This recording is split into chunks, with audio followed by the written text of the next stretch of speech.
ಈ ಬುಕ್ ನಿಮ್ಮ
ಡಿಪ್ಪಾಗಿ ಹೋಗುತ್ತೆ. ನೀವು ಯಾವಾಗಲೂ ನಮ್ಮ ಕೈಯಲ್ಲಿ ಆಗಲ್ಲ ಅಂತ ಹೇಳಿದ್ರೆ ಯಾವಾಗಲೂ ನಿಮ್ಮ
ಮಾತನಾಡದೆ ಬಿಡುತ್ತಾರೆ. ದೃಢ ನಿರ್ಧಾರಗಳನ್ನು ಇತಿಹಾಸವನ್ನೇ ಬದಲಿಸುತ್ತವೆ. ನೀವು ಡಿಸಿಷನ್ ತೆಗೆದುಕೊಳ್ಳಕ್ಕೆ ಹಿಂದೆ ಮುಂದೆ ನೋಡಿದ್ರೆ ಯೋಗ್ಯತೆನೇ ಇಲ್ಲ ಅಂತ ನೀವು ಡಿಸೈನ್ಸ್ ತಗೊಂಡಿಲ್ಲ ಅಂದರೆ ನೀವು ಸಕ್ಸಸ್ಫುಲ್ ಆಗೋದು ತುಂಬ ಕಮ್ಮಿ ಅಂತ ಎಲ್ಲ ಮಿಲಿಯನ್ಸ್ ರವರು ಅವರ ಕಾಂಪಿಟೆನ್ಸ್ನ ವೀಕ್ ಡಿಸಿಷನ್ಸ್ ಬಿಲ್ಡ್ ಮಾಡ್ತಾರೆ.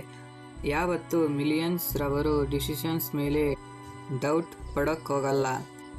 ತಗೊಂಡು ಎಲ್ಲ ಸಕ್ಸಸ್ಫುಲ್ ಪರ್ಸನಲ್ ರವರ ಡಿಸೈನ್ ಮೇಲೆ ಫಾರ್ಮ್ ಆಗಿ ನಿಂತಿರುತ್ತಾರೆ. ನೀವು ಓವರ್ ಥಿಂಕ್ ಮಾಡೋದು ಬಿಟ್ಟು ಕ್ವಿಕ್ ಪ್ರೋಸೆಸ್ ತಗೊಂಡು ರಿಚ್ ಆಗೋ ಮಾರ್ಗವನ್ನು ಈಸಿಯಾಗಿ ಮಾಡಿಕೊಳ್ಳಿ. Chapter number 8. ನೀವು ಒಂದ್ಸಲ ಫಿಕ್ ಆಗಿ ನಿಮ್ಮ ಗರ್ಲ್ನ ಬಿಟ್ಟು ಬಿಡ್ತಾರೆ ಇಲ್ಲ ತಾನೇ? ನೆನಪು ಇಟ್ಟುಕೊಳ್ಳಿ, ನೀವು ಗಿವ್ ಅಪ್ ಮಾಡಿದರೆ ನೀವು ನಿಮ್ಮ ಗುರಿ ತಲುಪಲು ತುಂಬ ಜನ ಅವರ ಫಸ್ಟ್ ಫೇಲ್ಯೂರ್ ಕ್ವಿಟ್ ಮಾಡಿಬಿಡ್ತಾರೆ. ಯಾರು ಅಫೆನ್ಸ್ನ ಗಿವ್ ಅಪ್ ಗೋ ಥ್ರೂ ಮಾಡ್ತಾರೆ ಅವರ ಸಕ್ಸಸ್ನ ಬಾಗಿಲಿನಾಗಿ ಮಾಡ್ತಾರೆ. ನಿಮ್ಮ ಎಲ್ಲ ಸಕ್ಸಸ್ಫುಲ್ನ ಒಂದು ಟೆಸ್ಟ್ ಅಂದ್ಕೊಳ್ಳಿ. ಆ ಟೆಸ್ಟ್ ಅನಲೈಸ್ ಮಾಡ್ಕೊಳ್ಳಿ, ಆ ತಪ್ಪನ್ನು ತಿಳಿದುಕೊಳ್ಳಿ. ಸೊ ಯಾವಾಗಲೂ ನೀವು ನೆವರ್ ಗಿವ್ ಅಪ್ ಆಟಿಟ್ಯೂಡ್ ಇಂದ ಮುಂದೆ ಸಾಗಿ. Chapter number 9. ನೆಪೋಲಿಯನ್ ಎಲ್ಲ ಹೇಳ್ತಾರೆ, ಒಬ್ಬನಿಗೆ ಎಲ್ಲ ಜ್ಞಾನವಿಲ್ಲ, ಆದರೆ ಒಗ್ಗಟ್ಟಾಗಿ ಕಾರ್ಯ ಮಾಡುವ ತಂಡ ಅಪಾರ ಶಕ್ತಿಯನ್ನು ನೀಡುತ್ತೆ. ಒಬ್ಬ ವ್ಯಕ್ತಿ ಮಾಡದ ಕೆಲಸವನ್ನು ಒಂದು ತಂಡ ಮಾಡಬಹುದು. ಒಗ್ಗಟ್ಟಿನಲ್ಲಿ ಬಲವಿದೆ. ಮಾಸ್ಟರ್ ಮೈಂಡ್ ಶಕ್ತಿ ಅಭ್ಯಾಸವನ್ನು ಸಾಧ್ಯ ಮಾಡುವ ಗುಟ್ಟು. Chapter number 10. ನಿಮ್ಮ ಅಜ್ಞಾತ ಮನಸ್ಸು ನಿಮ್ಮ ಆಸೆಗಳನ್ನು ನಿಜಗೊಳಿಸುವ ಸೇತುವೆ. ಅಜ್ಞಾತ ಮನಸ್ಸಿನ ಆ ಭಾಗ ಅದು ನಿರಂತರವಾಗಿ ಕೆಲಸ ಮಾಡುತ್ತದೆ. ನೀವು ತಿಳಿದಿರಲಿ ಅಥವಾ ಇಲ್ಲವೆಂದು ನಿಮ್ಮ ಕನಸುಗಳನ್ನು ನಿಜಗೊಳಿಸುವ ಆಂತರಿಕ ಶಕ್ತಿ, ಆಸೆಗೆ ಕೈ ಹಿಡಿಯುವ ಮಾರ್ಗ ತೋರಿಸುವ ಶಕ್ತಿ. ಒಬ್ಬ ಉದ್ಯಮ ಯಾವಾಗಲೂ ಹೇಳುತ್ತಿದ್ದ, ನೀವು ಯಾವುದಾದರೂ ಒಂದು ಕೆಲಸವನ್ನು ದೊಡ್ಡ ಮಟ್ಟದಲ್ಲಿ ಮಾಡಿ ಬೆಳೆಸಬೇಕೆಂದು ಅವನ ಕನಸು ಸೃಷ್ಟಿಯಾಗಿ ನೆರವೇರಿತು. ನಿಮ್ಮ ಕನಸುಗಳನ್ನು ನಿಜಗೊಳಿಸುವ ಆಂತರಿಕ ಶಕ್ತಿ ನಿಮ್ಮಲ್ಲಿ ಇದೆ. Chapter number 11. ನಿಮ್ಮ ಮೈಂಡ್ ಹೇಳುತ್ತೆ ಆಲೋಚನೆಗಳನ್ನು ಬೇರೆಯವರಿಗೆ ಪಡೆಯುವ ಹೊಸ ಆಲೋಚನೆಗಳು ಮೂಡುವ ಕೇಂದ್ರ. ಅದು ಭಾವನೆಗಳ ಆಲೋಚನೆಗಳನ್ನು ಸಂಗ್ರಹಿಸುತ್ತದೆ. ನಿಮ್ಮ ಮನಸ್ಸಿನಲ್ಲಿ ಇರುವ ಶಕ್ತಿಯನ್ನು ಬೆಳೆಸಿ ಅಂತರ್ಜ್ಞಾನವನ್ನು ಸ್ವೀಕರಿಸಬಹುದು. ನೆಪೋಲಿಯನ್ ಹಿಲ್ ಹೇಳ್ತಾರೆ, ಅದು ಭಾವನೆಗಳಲ್ಲ, ಆಚರಣೆಗಳಲ್ಲ, ಶಕ್ತಿ ಅಂತ ಸಂದೇಶಗಳನ್ನು ಸ್ವೀಕರಿಸುವ ಪ್ರಚಾರ ಮಾಡುವ ಶಕ್ತಿ. ನಿಮ್ಮ ಕನಸುಗಳು ಹುಟ್ಟುತ್ತವೆ. Chapter number 12. 6 ಸೆನ್ಸ್. ಇದನ್ನು ನೆಪೋಲಿಯನ್ ಹಿಲ್ ಹೇಳ್ತಾರೆ, 6ನೇ ಇಂದ್ರಿಯ ಅಥವಾ 6 ಸೆನ್ಸ್ ಎಂದು ಕರೆಯುತ್ತಾರೆ. ಕಲಿತ ಜ್ಞಾನ, ದೃಢ ನಿರ್ಧಾರಗಳು ಮತ್ತು ಹಠಮಾರಿಯಿಂದಲೇ 6 ಸೆನ್ಸ್ ಹುಟ್ಟುತ್ತವೆ, ಬೆಳೆಯುತ್ತವೆ. ದೈನಂದಿನ ಶಾಂತಿ ಮನಸ್ಸಿನಿಂದ ತೀರ್ಮಾನ ತೆಗೆದುಕೊಂಡಾಗ ಶಕ್ತಿಯು ಮಾರ್ಗ ತೋರುತ್ತದೆ. ನಿಮ್ಮ ಅಜ್ಞಾತ ಮನಸ್ಸು ನೇರವಾಗಿ ಮಾರ್ಗದರ್ಶನ ಮಾಡುವ ಶಕ್ತಿ, ಅದೇ ನಿಮ್ಮ 6 ಸೆನ್ಸ್.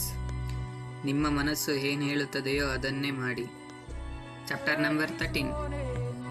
ಫಿಯರ್. 6 ವಿಧದ ಭಯಗಳು. ಭಯ ಯಶಸ್ವಿ ಮಾಡಿ ಭಯವನ್ನು ಗೆಲ್ಲುವುದು ಅತ್ಯಂತ ಮುಖ್ಯ.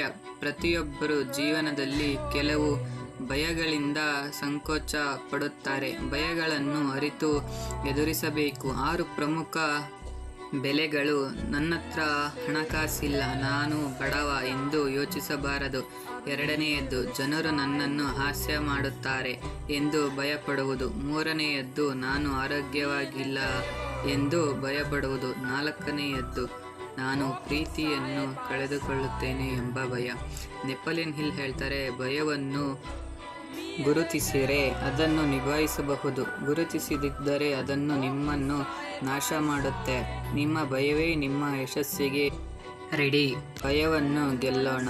ಧೈರ್ಯದಿಂದ ಹಠಮಾರಿ ನಿರ್ಧಾರಗಳ ಮೂಲಕ ಯಶಸ್ಸನ್ನು ನಮ್ಮದೇ ಮಾಡೋಣ.